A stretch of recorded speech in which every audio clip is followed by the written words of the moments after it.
Society tells you, growing up, you should fantasize about kicking a ball and dream about that, but it didn't really interest me. I tried to maybe pretend that I was interested in it, but really kicking a ball straight into a net is pretty cool. But what happens if someone runs up behind me and hits me 2 shots into the mouth? Then it ain't so cool. So that was in my head as a young kid.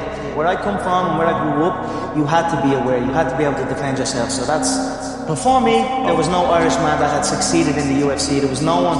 I could not look to my mother and father and say, look at this Irishman, look at his successful fighting career, because there was no one before me. So I was the first one.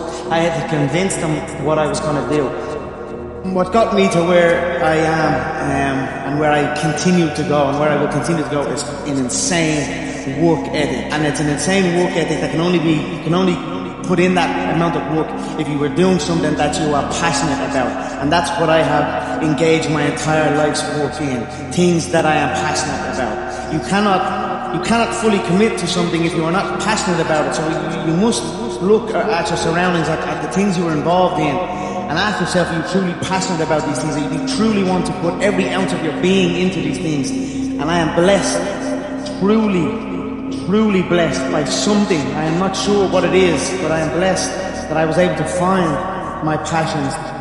I knew what was going to happen. I knew I was going to get here. They didn't. There was a lot of stress in the years. You know what I mean? A lot of tough times. But I proved them wrong. I proved myself right. It's in my head 24/7.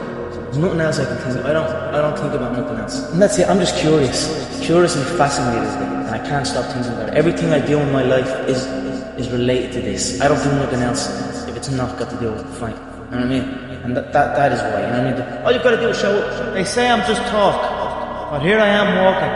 Where's everybody else? Sometimes I look in the mirror and I get little frights as well, looking at myself, because I am an absolute animal, a machine. So I probably wouldn't want to fight me either.